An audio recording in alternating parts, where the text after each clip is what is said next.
My fiancée came home one evening and, with tears in her eyes, swore she'd lost the engagement ring at the gym and begged me to forgive her. I stayed calm, told her it was fine, and then quietly put up a reward post online for anyone who might have found it. She has no idea who actually answered that post. I'm 33, an electrician by trade, and 6 months ago I got engaged to Melissa after dating her for 3 years. The ring set me back $8,000. Pretty much everything I could stretch to at the time, because she dropped endless hints about wanting a classic round-cut diamond on a white gold band. That's exactly what I gave her. Life felt normal until the previous Tuesday. She walked through the door looking wrecked and said she had something awful to confess. Apparently she'd removed the ring before her workout, set it down somewhere, forgot it, and when she went back later it had vanished. She kept apologizing, saying she knew how hard I'd worked to buy it and that she felt sick about it. She looked destroyed, so even though I was gutted about the money, I swallowed it and told her not to worry. "It's only a thing," I said. "We'll sort it out." She threw her arms around me, called me the most forgiving guy on earth, and promised she'd never be careless with the next one. But something about the whole thing sat wrong in my gut. For the past few weeks, she'd been acting strange about the ring itself. I'd noticed a couple of times she came home from work without it, and, when I asked, she claimed her fingers had been swelling and she didn't want to damage it. Then, at her sister's birthday dinner the weekend before, 3 separate people asked about wedding dates, and every single time she steered the conversation somewhere else. I chalked it up to stress. Yet the gym story didn't fit the woman I knew. Melissa is obsessive about her stuff. She double-checks receipts, never misplaces a key, nothing. Leaving an $8,000 diamond lying around just wasn't her. Plus, we'd literally talked the previous Saturday about finally picking a date, and she dragged her feet, saying she needed to wait until her promotion at work was official because big life decisions were overwhelming her right now. Tuesday night, I lay awake turning it all over. By Wednesday morning, after she'd left for the office, I decided to dig. First place I went was the gym, a small neighborhood spot where the staff know every regular. I asked Carol, the manager who's been there forever, whether anyone had handed in a ring. She checked the lost and found drawer, nothing. Then she lowered her voice and added, "You know, Melissa's been different these past couple of weeks. Quiet, keeps her headphones in, barely talks. And yesterday she bolted out of here with that new guy, Ryan. Ryan. I'd never once heard that name. Tall guy, dark hair, maybe 28, 29. They've been chatting a lot lately," Carol said. "Seemed real cozy. My stomach turned over. Melissa had never mentioned making a new gym friend, let alone a guy. I thanked Carol, drove home, and that evening I tested her. "Hey, I swung by the gym earlier, nothing in lost and found. Carol did mention you left with some dude named Ryan yesterday. Who's he?" The color drained from her face for half a second before she plastered on a smile. "Oh, just Ryan. New member. When I realized the ring was gone, he offered to help me search the parking lot. Super nice of him. Made sense on the surface, but the fact she had an answer locked and loaded made me more suspicious. Not less. Thursday, I made up my mind. I was going to put a reward out there and see who bit. I posted on Facebook, Instagram, and the local neighborhood group. Lost engagement ring, round diamond, white gold. At Fitness First on Tuesday afternoon. Huge sentimental value. $500 cash reward. No questions asked. I attached the photo I took the night I proposed and added my number. Melissa spotted the posts that same evening while scrolling. "Babe, why are you doing this? I already told you it's gone." You're just going to get hurt when nothing turns up. Doesn't cost anything to try, I said. She shifted in her seat, clearly uneasy about all the attention the post was getting. Friends were commenting, sharing, offering sympathy. Friday afternoon, I got a text from an unknown number. Saw your reward post. I think I know what really happened to that ring. Can we meet? I arranged to meet the guy at a coffee shop near my job and told Melissa I had a possible lead. The man who walked in was in his 50s, looked uncomfortable, but determined. I don't usually stick my nose in other people's business, he started, but you need to hear this. His wife works at Premier Pawn over on 5th. Tuesday night, a young woman came in and sold a ring that matched my description perfectly.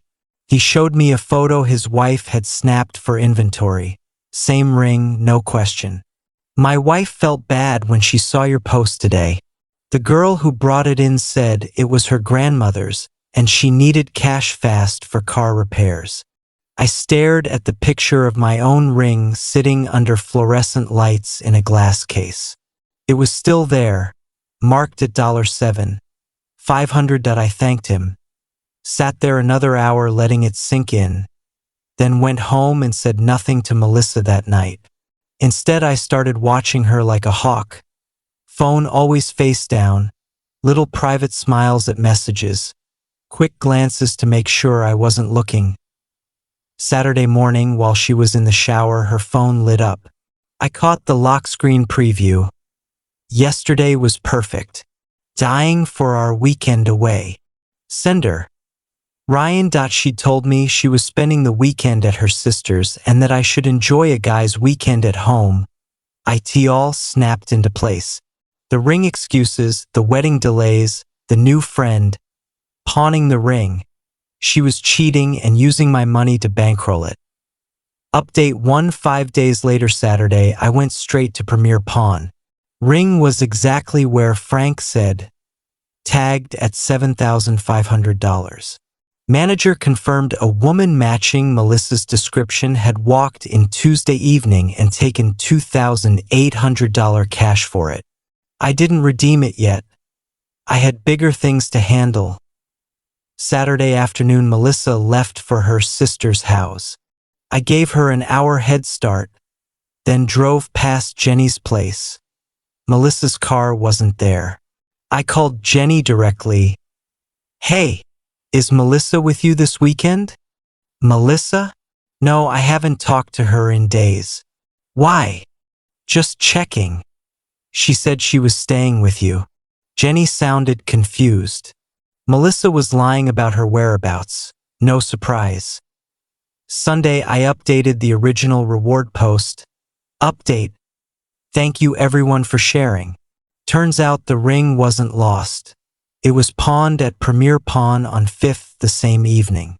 If anyone has info about why my fiancée would sell her engagement ring for cash, please DM me. That post blew up locally. Comments, shares, people tagging others.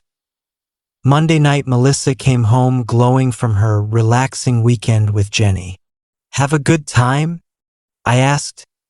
Yeah, we just chilled and caught up. Funny. I called Jenny Saturday looking for you. She said she hadn't seen or heard from you. Her face cycled through shock, scrambling, panic.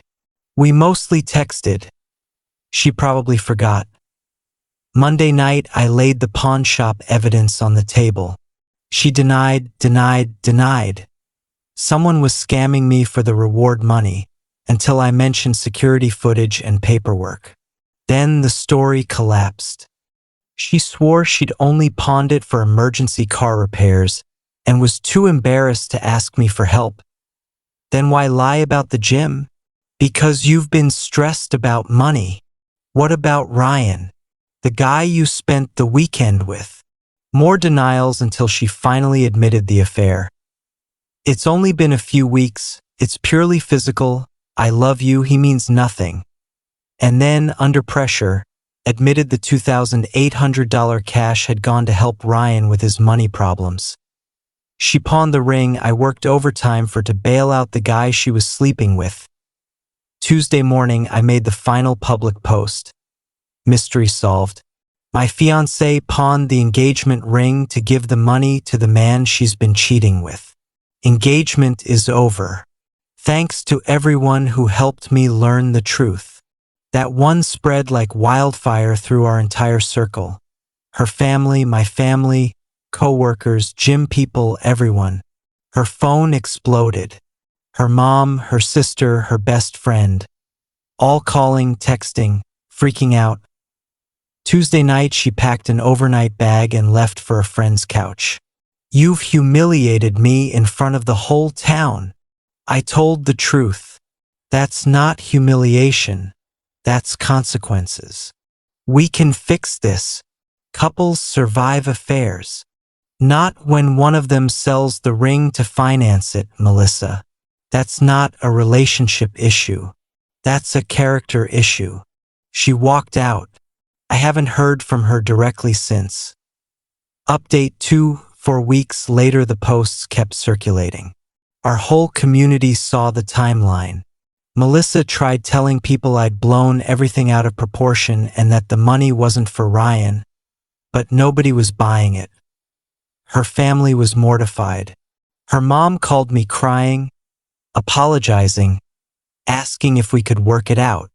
I told her politely that selling an engagement ring to fund an affair was a boundary I couldn't unsee. Her sister was furious about being used as an alibi and having to explain to people that Melissa was never actually there. Ryan's roommate saw the posts, connected the dots about the sudden cash, and kicked him out. Didn't want affair drama in the apartment. Ryan lost his cheap housing and most of his friends in 1 week. Melissa's workplace turned awkward fast once co-workers saw everything. Nothing HR could do, but gossip travels. 3 weeks ago, I went back and bought my own ring back. $7,500 to get an $8,000 ring I already paid for once. I posted a photo of it on my hand with the caption, "Ring recovered. Seeking new owner who won't sell it to bankroll an affair." Got a lot of supportive comments and closed that chapter. 2 weeks ago, she tried to reach me through Jenny, saying she'd realized what a mistake she made and wanted to talk. I declined. Trust isn't a light switch. Last week, mutual friends told me she and Ryan had imploded. Once the thrill of sneaking around was gone, they had nothing left. He also had no money now that he was covering rent solo. Relationship lasted about as long as the secrecy did. She moved back in with her parents for a while. A lot of friends quietly distanced themselves. This past weekend, word got back that she's now framing herself as the victim, claiming I violated her privacy and destroyed her reputation over one mistake. Most people aren't buying that version either. Pawning the ring is the part everyone keeps coming back to. Yesterday, Jenny called asking if I'd consider one last coffee with her sister. I told her the same thing. The problem isn't whether Melissa would cheat again.